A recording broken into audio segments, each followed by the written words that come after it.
Good morning, students. How are you all? I hope you all are fine. I welcome you to RPS online classes. Students, आज हम बात करने वाले हैं एक ऐसे लेसन की जो कि आपकी बुक का पहला लेसन है. This was done already. One video was uploaded, but I thought that again the video should be uploaded for you. So a second video has been made. Students ये जो lesson है the last lesson, ये एक person, ये जो author है, narrator है, उसकी लाइफ का सबसे लास्ट लेसन था. इसका मतलब ये नहीं है कि उसने उसके बाद सीखना बंद कर दिया, लेकिन कोई यादगार लेसन था जो कि उसको बहुत कुछ सिखा गया. इसलिए इस कहानी का नाम उसने लिखा है the last lesson. Students, this story is written by Alphonse Daudet, जो कि एक फ्रेंच नॉवलिस्ट थे. ठीक है, वो एक शॉर्ट स्टोरी राइटर थे. ये जो कहानी है लास्ट लेसन की, it is set during the days of Franco Prussian war. 1870 और 71 में, 1870 1871 में, when France was defeated by Prussia was led by Bismarck. उस समय पे क्या हुआ कि प्रशिया ने दो डिस्ट्रिक्ट्स जो थे फ्रांस के, वो ऑक्यूपाई कर लिए. और जो दो डिस्ट्रिक्ट थे उनका नाम उनमें वो थे, एक था अल्सेस और दूसरा था लॉरियन. अब अल्सेस और लॉरियन चूंकि फ्रांस के डिस्ट्रिक्ट्स थे, इसलिए जो लोग उसमें जो अंग्रेजी बोलते थे, सॉरी जो भाषा बोलते थे, वो फ्रांस की थी, यानी फ्रेंच लैंग्वेज थी, फ्रांसीसी भाषा थी. And their area had been occupied by the Prussia. और प्रशियन जो थे वो बोलते थे जर्मन लैंग्वेज. तो स्टूडेंट्स, ये कहानी है लिंग्विस्टिक शोविनिज्म की. शोविनिज्म का मतलब होता है डोमिनेशन. जब हम डोमिनेट करते हैं, जब हम किसी को दबाने की कोशिश करते हैं. तो जर्मन्स ने क्या किया, जर्मन लैंग्वेज को इम्पोज किया फ्रेंच स्पीकिंग पीपल के ऊपर. तो ये मेनली एक कहानी अल्सेस की है. अल्सेस जो डिस्ट्रिक्ट था उसके अंदर ये कहानी है, और एक छोटे बच्चे के थ्रू ये कहानी कही गई है. जो छोटे बच्चे का नाम है फ्रेंड्स. फर्स्ट पर्सन में कहानी लिखी हुई है. ठीक है, तो इसको पढ़ते हैं. ये कहानी हमें बताएगी कि किस तरीके से सभी भाषाओं का हमें सम्मान करना चाहिए. We should love all the languages, we should support all the languages. तो कैसे क्या होता है उस बच्चे के साथ में, how did he feel when his language was snatched. हमसे कोई हमारी अपनी भाषा सीख ले तो क्या होगा, क्या ये सही है? क्या लोग, एक एक एक स्टेट जो है दूसरे स्टेट के ऊपर, one country attacks another country और फिर it occupies the area of another country, फिर उस एरिया के अंदर अपनी भाषा, अपना कल्चर, अपना रिलीजन उस पर थोपने की कोशिश करे, तो क्या ये सही है? सच questions can be answered bye you after you have gone through that. पढ़ लेंगे तो ये सारे क्वेश्चंस आप कर सकते हैं, इन सारे सवालों का आप जवाब दे सकते हैं. तो चलिए इनको पढ़ते, इस स्टोरी को पढ़ते हैं हम लोग. I started for the school very late that morning and was in great dread of scolding. Great dread का मतलब होता है डर होना, यानी कि मैं डरा हुआ था, बहुत डर था स्कोल्डिंग का. स्पेशली बिकॉज एम हैमल, उसके टीचर का नाम है M Hamel, had said that he would question us on participles. वो क्वेश्चंस पे पार्टिसिपल करेगा. बेसिकली जो स्टोरी है स्टूडेंट्स, ये एक बच्चा है जिसका नाम है फ्रेंड्स, और एक टीचर है जिसका नाम है एम हैमल. इनके ऊपर बेस्ड है. ये एम हैमल टीचर क्या पढ़ाता है उनको, ये फ्रेंच पढ़ाता है, फ्रेंच का टीचर है, लैंग्वेज का टीचर है. और ये फ्रेंच जो है ना, एक छोटा बच्चा है जो कि इंटरेस्टेड नहीं है स्टडीज़ में, इसका मन नहीं लगता है. तो जिस ये स्कूल जा रहा था, जिस दिन इसका मन नहीं था स्कूल में जाने का, उसी दिन उसका ये जो लास्ट लेसन था. तो बेसिकली कैसे उसका मन बदल जाता अपने टीचर के लिए, कैसे भाषा के लिए, for French language, and how he changed his mind for his country. France के लिए भी वो कैसे चेंज हो जाता है, यही इस कहानी के अंदर दिखाया गया है. तो चलिए इसको पढ़ते हैं हम लोग. वो कहता है कि I was in great dread. Great dread का मतलब होता है डरा होना, स्कोल्डिंग की वजह से. Specially because M Hamel had said that he would question us on participles. काम दिया है होमवर्क पार्टिसिपल्स का, जैसे हम भी आप लोगों को काम दे देते हैं और आप नहीं करके लेके आते हैं, तो कई बार डर होता है मन में, सोचते हैं कि if I go to school the teacher will scold me, वो फिर से पूछेगा. तो ऐसे उसका मन नहीं था. And I did not know the first word about them, यानी आता कुछ नहीं था पार्टिसिपल्स के बारे में. For a moment I thought of running away and spending the day out of door. सोचा स्कूल से बाहर ही अपना समय बिता दूँ. It was so warm, so bright, बड़ा सुंदर सा मौसम था बाहर. The birds were chirping at the edge of the woods, यानी कि जंगल के अंदर पेड़ों के ऊपर द बर्ड्स जो थे वो चर्पिंग कर रहे थे. And in the open field back of the saw mill, एक ओपन फील्ड था सॉ मिल यानी कि जहाँ आरे की मशीन होती है, आरे आरा लगा होता है, जैसे लकड़ी कटती है जहाँ पे, उसको हम सॉ मिल बोल देते हैं, लकड़ी की फैक्ट्री कह सकते हो आप उसको। तो वहाँ पे प्रेशन सोल्जर्स थे, देवर ड्रिलिंग यानी प्रैक्टिस कर रहे थे, ड्रिल कर रहे थे, क्योंकि वो जो उनका जो एरिया था वो प्रशिया जो था उसके कब्जे में आ चुका था। It was all much more tempting than the rules of participles. It was मतलब क्या, ये सारा वेदर सारी चीज़ें मिला के ज़्यादा टेम्पटिंग ललचाने वाली थी बजाय कि रूल्स ऑफ पार्टिसिपल्स, यानी पार्टिसिपल्स के रूल्स के बजाय बाहर का जो मौसम था उसके लिए वो ज़्यादा ललचाने वाला था, अट्रैक्ट करने वाला था। But I had the strength to resist, लेकिन मेरे अंदर ताकत थी रेजिस्ट करने की, अपने आप को समझाने की। And hurried off to school, यानी उसने अपने सारे विचारों को दबाया और स्कूल की तरफ निकल लिया। When I passed the town hall के पास से गुजरा, there was a crowd in front of the bulletin board. Bulletin board यानी समाचार पत्र को, वो एक बोर्ड है, पहले दीवारों के ऊपर बड़े बड़े बुलेटिन बोर्ड बना दिए जाते थे, नोटिस बोर्ड को ही हम बुलेटिन बोर्ड बोलते हैं। उस पर कुछ लिखा होगा, अब वहाँ पे थी बहुत ज़्यादा crowd. For the last 2 years, all our bad news had come from there. यानी पिछले 2 साल से सारी खराब न्यूज़ किसके थ्रू आई थी? उस बुलेटिन बोर्ड के through.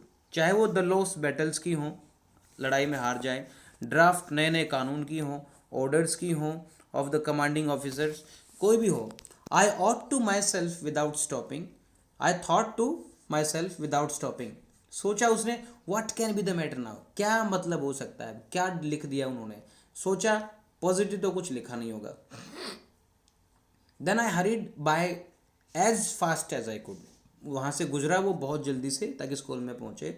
The black Smith watcher, वहाँ पे एक लोहार ब्लैक स्मिथ था जिसका नाम वॉचर था, वो कहता है हु वॉज देयर, वहीं पे था with his apprentice reading the bulletin, called after me, don't go so fast bub, you will get to school in plenty of time. वो एक सरकास्टिक वे में कहता है, जैसे हम कमेंट करते हैं, कहता है कि इतनी जल्दी क्यों जा रहे हो स्कूल में, अभी तो बहुत टाइम है स्कूल जाने के लिए। ठीक है, अब कहने का मतलब क्या है कि अब उसको लगा, ऑथर को लगा, नरेटर को लगा कि वो मजाक उड़ा रहा है। I thought he was making fun of me, मुझे लगा वो मेरा मजाक उड़ा रहा है। होता है कई बार जब कोई बच्चा लेट हो रहा हो, स्कूल में जा रहा है धीरे धीरे, हम भी उस मजाक में कह देते हैं कि भाई अरे इतना जल्दी क्यों जा रहे हो, बहुत टाइम है। तो it is a sarcastic way of talking, उसको लगा वो मजाक कर रहा है। And reached M Hamel's little garden all out of breath, और जल्दी जल्दी वो एम हैमल के गार्डन में पहुंच गया, यानी स्कूल के गार्डन में वो पहुंच गया। यूजुअली व्हेन स्कूल बिगेन, आमतौर पे स्कूल जब शुरू होता था, देर वॉज अ ग्रेट बसल, बसल मतलब शोर होता है, जब भी हमें पता है स्कूल से बहुत शोर आता है, which could be heard out in the street, इतना शोर कि बाहर गली में सुना जा सकता है। The opening and closing of desk, lesson repeated in unison, मतलब एक साथ लेसन बोलते हैं बच्चे उसको, इन यूनिसन बोलते हैं। Very loud with our hands over our ears to understand better, and the teacher's great ruler rapping on the table, teacher बार बार अपने रूलर से, स्केल से, आयरन के रूलर से, जब वो रैप मतलब पटकना जोर से टेबल के ऊपर पटके, कई बार हम बच्चों को चुप कराने के लिए ऐसा करते हैं, तो इस तरीके का नॉइज़ आमतौर पे स्कूल्स में होता है। But now it was all so still, लेकिन आज जब वो गया सब कुछ स्टिल था, शांत था।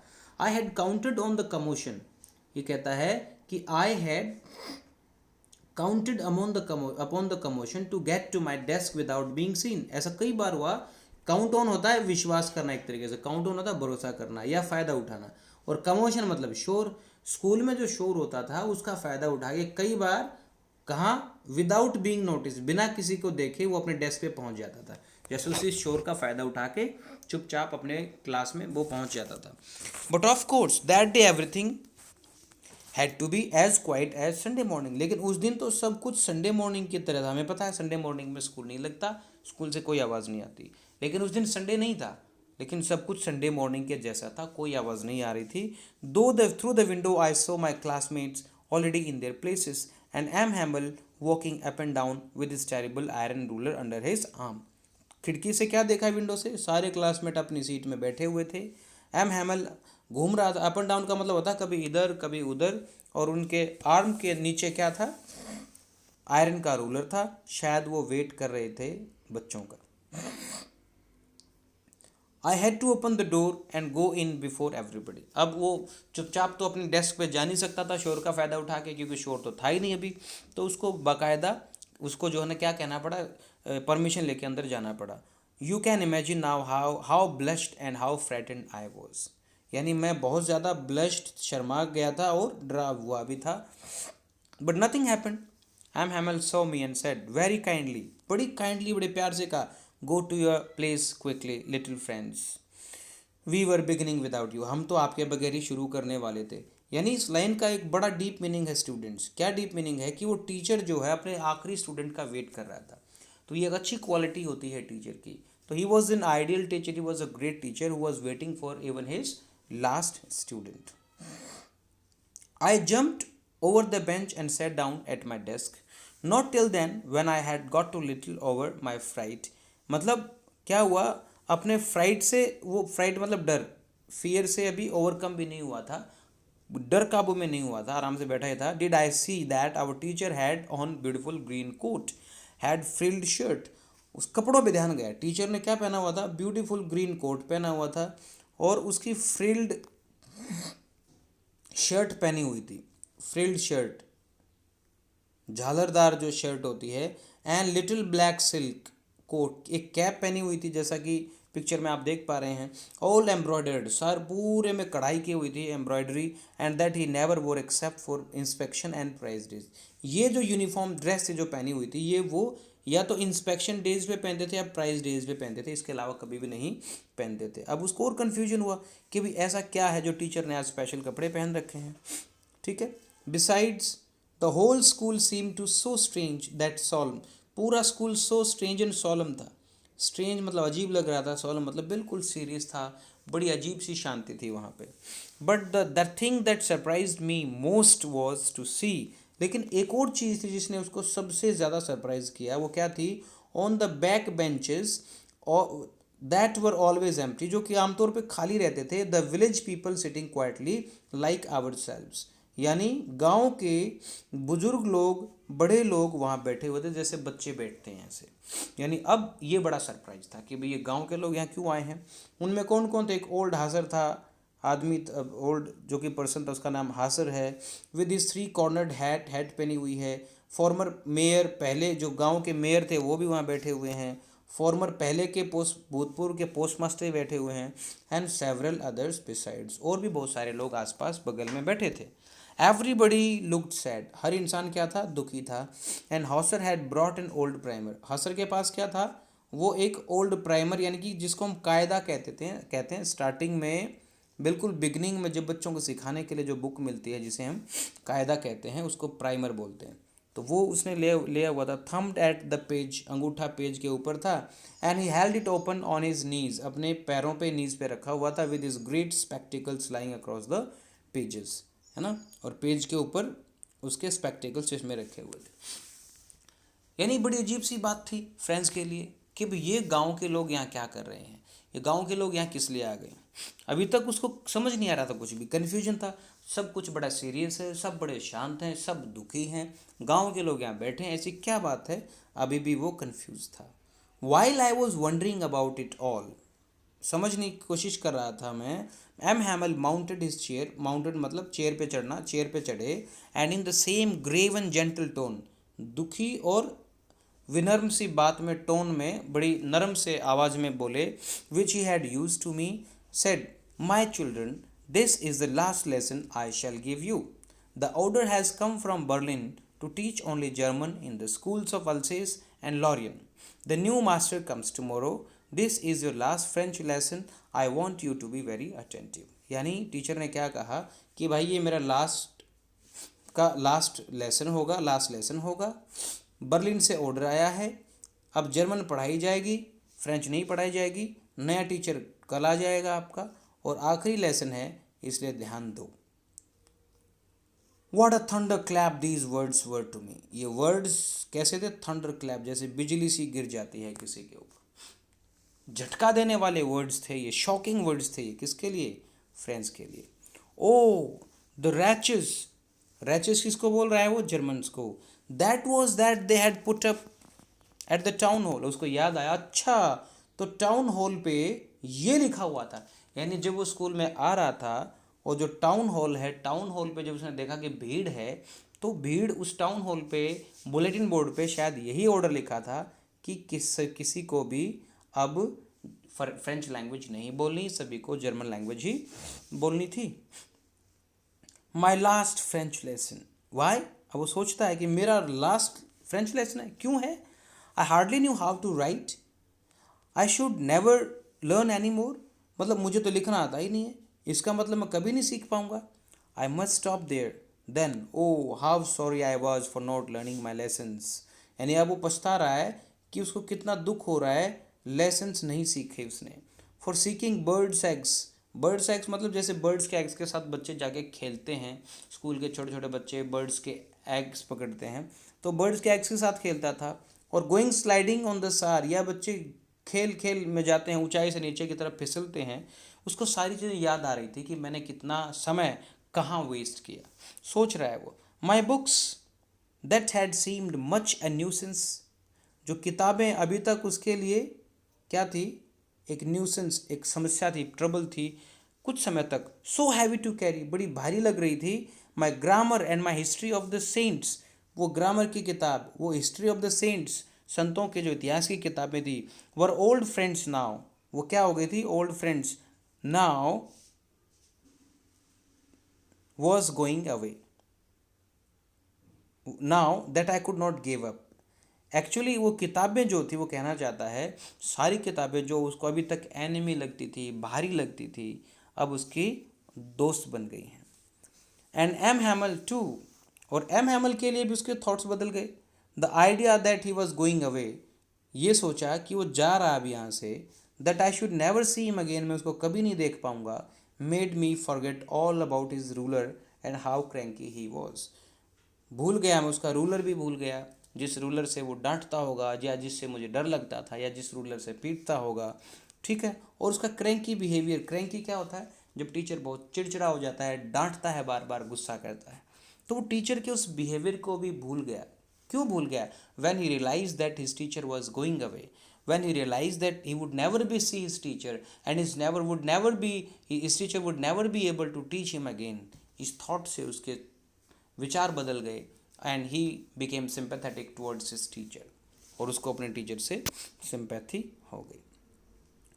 पुअर मैन, बेचारा, it was in honour of this last lesson that he had put on his fine Sunday clothes, यानी सम्मान देने के लिए लास्ट लेसन जो था उसके सम्मान में टीचर ने वो संडे क्लॉथ्स पहने थे जो वो आमतौर पे संडे को पहनता था या किसी खास ओकेजन पे पहनता था।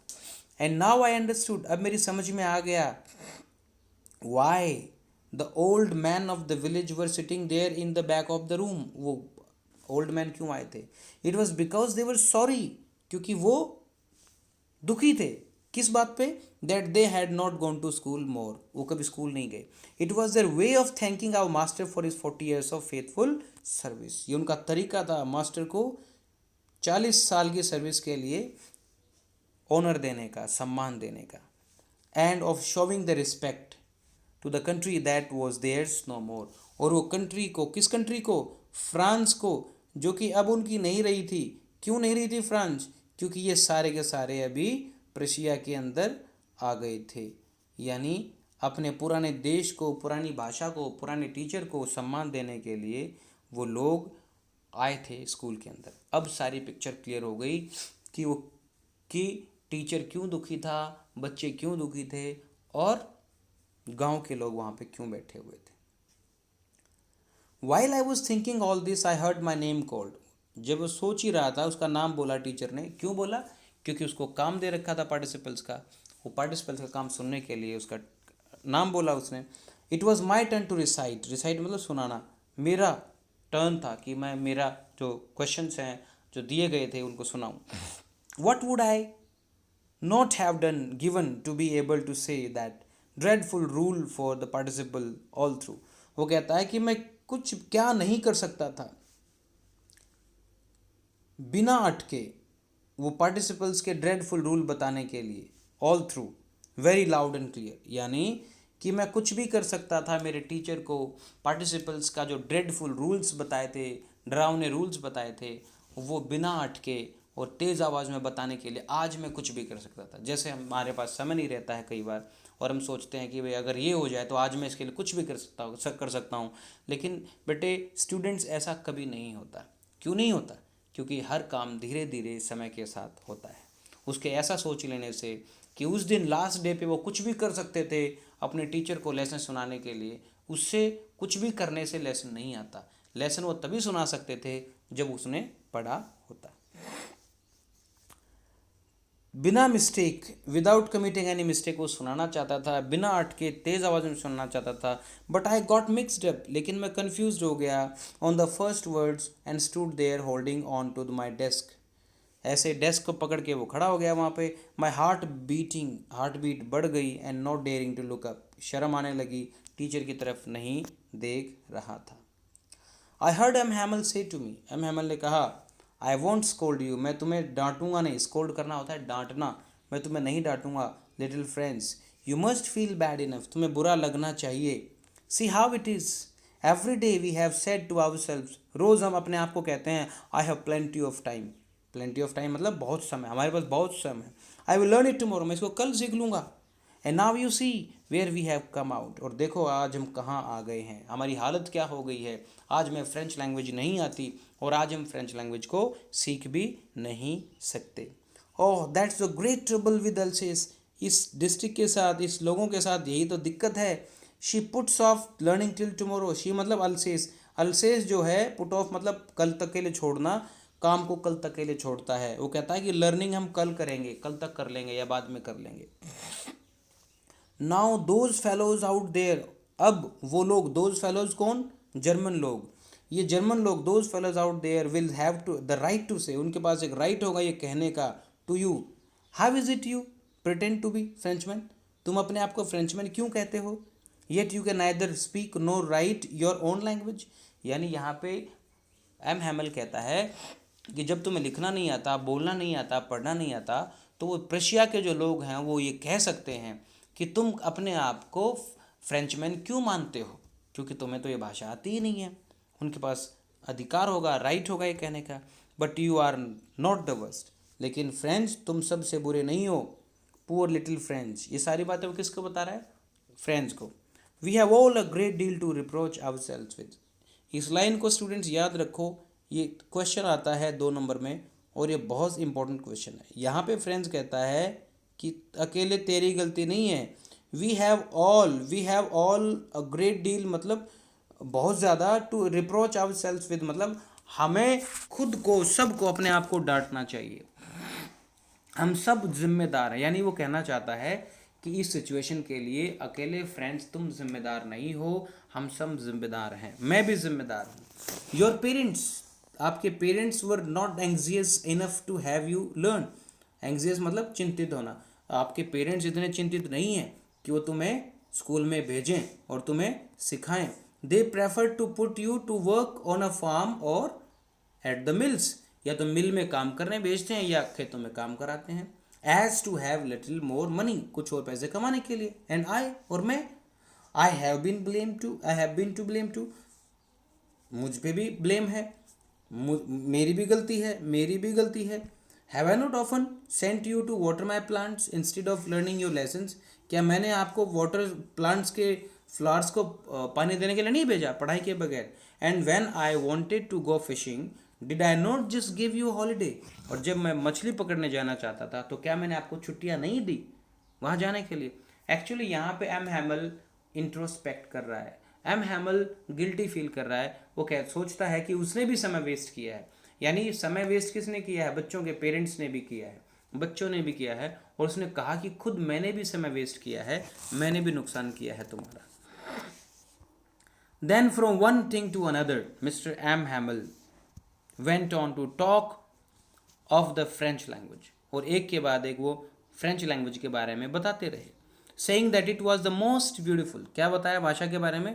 सबसे ब्यूटीफुल है, मोस्ट ब्यूटीफुल लैंग्वेज है in the world. The clearest, the most logical, यानी दुनिया की सबसे सुंदर लैंग्वेज है, सबसे क्लियरेस्ट लैंग्वेज है और सबसे लॉजिकल लैंग्वेज है। That we must guard it among us, और हमें इसको गार्ड करना चाहिए, बचाना चाहिए। एंड नेवर फॉरगेट इट, कभी नहीं भूलना चाहिए। Because when a people are enslaved आगे उसने कहा कि जब कोई, व्हेन अ पीपल मतलब कोई कंट्री, कोई देश का हिस्सा, आर एनस्लेव्ड मतलब जब वो गुलाम हो जाते हैं, as long as they hold fast to their language, जब तक वो अपनी भाषा को पकड़ के रखते हैं, जब तक वो अपनी भाषा को बचा के रखते हैं, it is as if they had the key to their prison, ऐसा लगता है उनके पास उनकी प्रिजन का, गुलामी की चाबी है। यानी एम हैमल कहना चाहता है कि अल्सेस के लोगों को फ्रेंच जो भाषा है उसको बचा के रखना चाहिए, उनके लिए उस भाषा को बचा के रखना बहुत ही ज़रूरी है। क्यों? क्योंकि जब तक वो भाषा को बचा के रखेंगे उनका कल्चर ज़िंदा रहेगा, उनकी लैंग्वेज ज़िंदा रहेगी, और उनके अंदर एक दूसरे से जब बात करेंगे तो अपनापन बना रहेगा, यानी वो आज़ाद महसूस करेंगे। यानी उनकी उनकी गुलामी की एक ही चाबी है और वो है उनकी भाषा। जो भाषा ये बताएगी कि वो जर्मन्स नहीं हैं, वो फ्रेंच पीपल हैं, और इससे उनको लगेगा कि वो आज़ाद हैं, वो फ्री फील करेंगे। देन ही ओपन्ड ग्रामर, किताब खोली ग्रामर की, एंड रेड अस, किताब खोली and read us our lessons, lesson पढ़ाया। I was amaze to see how well I understood, जब वो ग्रामर पढ़ा रहा था तो कहता है कि मैं तो अमेज रह गया, सरप्राइज रह गया, कितने अच्छे से मेरी समझ में आया। All he said seem to be so easy, so easy, I think, मतलब जो कुछ भी कह रहे थे वो बहुत ईजी था। I think too that I had never listen so carefully and that he had never explain everything with so much patience, यानी या तो मैंने आज तक इतने ध्यान से, इतने पेशेंस से, इतने धैर्य से कभी सुनने की कोशिश ही नहीं करी, या उस टीचर ने इतने ध्यान से, इतने प्यार से कभी पढ़ाया ही नहीं। पता नहीं क्या रीज़न है, लेकिन उस दिन एम हैमल का जो लेक्चर है फ्रेंच को, नरेटर को बिल्कुल समझ में आया, अच्छे से समझ में आ गया। It seemed almost as if the poor man wanted to give us all he knew before going away and to put it all into our heads at one stroke. ऐसा लग रहा था कि ये जो आदमी है, बेचारा आदमी, जाने से पहले सब कुछ हमारे दिमाग में डालना चाहता था, और वो भी एक ही बार में, in one go, at one stroke मतलब एक ही बार में हमें सब कुछ सिखाना चाहता था। After the grammar we had a lesson in writing, grammar के बाद कौन सा लेसन हुआ? राइटिंग का हुआ।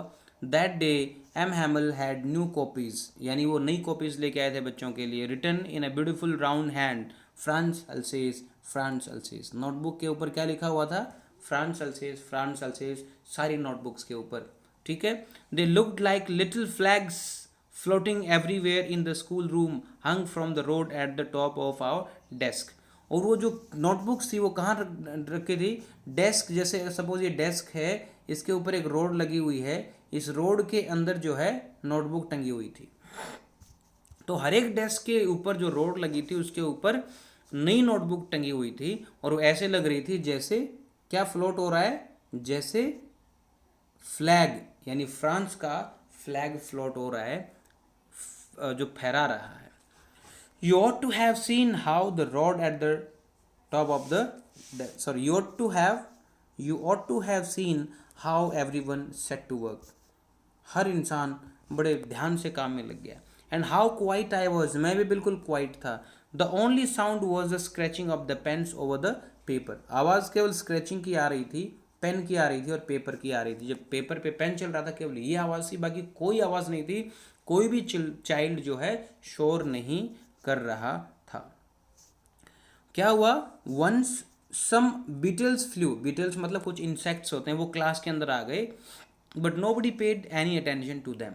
कई बार बीटल्स अंदर आ जाते हैं, इंसेक्ट्स अंदर आ जाते हैं, तो बच्चों का ध्यान बढ़ जाता है, उनका ध्यान जो है ना इंसेक्ट्स की तरफ चला जाता है, लेकिन यहाँ पे ऐसा कुछ नहीं हुआ। No one paid attention to them, not even the littlest children, छोटे से छोटे बच्चों ने भी ध्यान नहीं दिया।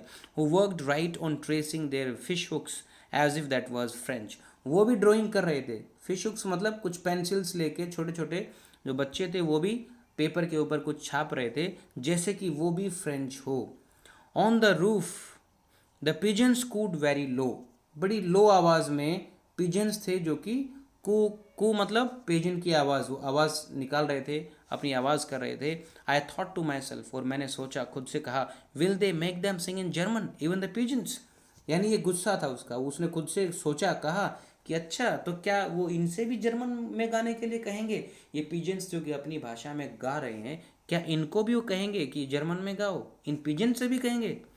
तो इस लाइन का सिग्निफिकेंस क्या है स्टूडेंट्स? इस लाइन का सिग्निफिकेंस ये है कि ये एम हैमल, ये फ्रेंच का गुस्सा था, ये उसका एंगर था। यहाँ पे वो शायद ये कहना चाहता है कि सबको अपनी भाषा बोलने का, सबको अपनी लैंग्वेज को प्रिजर्व करने का, गार्ड करने का राइट है। जैसे जानवरों की, बर्ड्स की अपनी भाषा होती है, इंसानों की भी अपनी भाषा होनी चाहिए। When I looked up from my writing, लिखते लिखते ऊपर गर्दन उठा के देखी, I saw M Hamel sitting motionless, बिल्कुल मोशनलेस, बिना हिले डुले आराम से बैठा था in his chair, and gazing first at one thing then at another. Gaze मतलब देखना, पहले एक चीज को देखते फिर दूसरी को देखते, as if he wanted to fix it in his mind just how everything looked in the little school room. ठीक जैसे ऐसे लग रहा था जैसे सब कुछ दिमाग में फिक्स कर लेना चाहते हो कि हर चीज़ कैसी है, कैसे रखी हुई है। Fancy for 40 years he had been there in the same place, 40 साल से वो वहाँ पे काम कर रहा था। With his garden outside the window, सामने गार्डन था। In his class in front of him, सामने क्लास के सामने उसका गार्डन था। जस्ट लाइक दैट, जैसे 40 सालों से वो गार्डन था ऐसे ही वो भी, टीचर भी वहीं पे था। On the desk and benches had been worn smooth walnut trees. क्या था, बस चेंज क्या हो गया था, ये desk, only the desk and benches had been worn smooth, वो थोड़े से घिस गए थे बेंच, बाकी कुछ नहीं बदला था। वॉलनट ट्रीज जो थे वहाँ पे in the garden were taller, walnut trees और ज़्यादा लंबे हो गए थे। And the hop vine that he had planted himself twined about the windows to the roof, और जो होप वाइन यानी बेल लगाई हुई थी, किसने लगाई थी, हिमसेल्फ यानी खुद एम हैमन लगाई थी, वो भी पेड़ों के साथ लिपट गई थी। ट्वाइन होना घूम घूम के ऊपर तक, और विंडोज से लेके रूफ तक चली गई थी, यानी स्कूल जो था उनका, जो बेल लगाई थी उन्होंने, जो होप वाइन्स थी, वो विंडो से होते हुए छत तक चली गई थी। How it must have broken his heart to leave it all, कितना दिल टूट गया होगा इन सब चीज़ों को छोड़ना। पुअर मैन, बेचारा था वो। To hear this, to hear his sister moving about in the room above packing their trunks, और तभी क्या हुआ, आवाज़ आई, उनकी सिस्टर जो थी ऊपर रूम में क्या कर रही थी, वो पैकिंग कर रही थी, ट्रंक्स को यहाँ वहाँ शिफ्ट किया होगा तो नीचे आवाज़ आई। For they must leave the country next day, उनको ऑर्डर मिला था अगले ही दिन कंट्री को वो छोड़ के चले जाएं, यानी अब उनको वो जगह छोड़नी थी। But he had the courage to hear every lesson to the very last, हिम्मत थी हर लेसन को सुनने की। After writing we had a lesson in history, and then the babies chanted their ba be B बो बू, यानी गीत गाया, बच्चों ने अल्फ़ाबेट सुनाए होंगे, किन्होंने, चिल्ड्रन ने सुनाए, सबका लेसन सुना उन्होंने। Down there at the back of the room, नीचे बिल्कुल, old Hauser had put on his spectacles, जो बूढ़ा बैठा था पीछे हासर, उसने अपने चश्मे पहने। And holding is primary in both hands, और अपना जो कायदा था, अपनी जो बुक थी, दोनों हाथों से होल्ड करके, spelled the letters with them, वो स्पेल करने की कोशिश कर रहा है, रीड करने की कोशिश कर रहा है, जैसे छोटा बच्चा पढ़ने की कोशिश करता है अक्षरों को जोड़ जोड़ के। You could see that he too was crying, रो रहा था वो। His voice trembled with emotion, उसकी आवाज़ जो है रोने की वजह से कांप रही थी। And it was so funny to hear him that we all wanted to laugh and cry, उसको सुनना बड़ा फनी भी था, हम सभी हंसना चाहते थे, रोना चाहते थे। How well I remember it the last lesson, कितना याद है मुझे वो मेरा लास्ट लेसन। अब यहाँ पे समझो स्टूडेंट्स, इन्होंने ये कहा है कि हम हंसना और रोना चाहते थे। क्यों हंसना? इसलिए चाहते थे कि एक ओल्ड मैन अक्षरों को जोड़ जोड़ के बच्चों की तरह पढ़ने की कोशिश कर रहा है, तो ये फनी हो गया। लेकिन सिचुएशन इतनी दर्दनाक थी, क्योंकि वो आगे फ्रेंच नहीं सीख सकते थे, वो अब अपनी कंट्री के नहीं रहे थे, अपनी भाषा छोड़ने का, अपने देश को छोड़ने का उनको बड़ा दुख था, इसलिए उनको रोना भी आ रहा था। सिचुएशन पेनफुल थी, इसलिए रोना चाहते थे। इसलिए उसने कहा कि हम हंसना चाहते थे और रोना चाहते थे। All at once the church clock struck 12, तुरंत चर्च के अंदर 12 बजे की घंटी बजी। देन द एंजिलस, फिर 12 बजे की प्रेयर हुई, जो प्रेयर होती है 12 बजे चर्च के अंदर उसको एंजिलस बोलते हैं। At the same moment the trumpets of the Prussians returning from drill sounded under our windows, और तभी क्या हुआ, विंडो के नीचे क्या आया, ट्रम्पेट्स, ट्रम्पेट्स की आवाज़ आई, जो कि एक म्यूज़िक इंस्ट्रूमेंट्स होते हैं। प्रिशियन जो कि अब ड्रिलिंग से वापस आ रहे थे, यानी जब वो सुबह स्कूल आ रहा था तो 100 मील के बैकयार्ड के अंदर प्रिशियन सोल्जर्स जो है ड्रिलिंग कर रहे थे, अब वो वापस आ रहे थे। साउंडेड अंडर आवर विंडोज़, यानी विंडोज़ के नीचे से आवाज़ आ रही थी।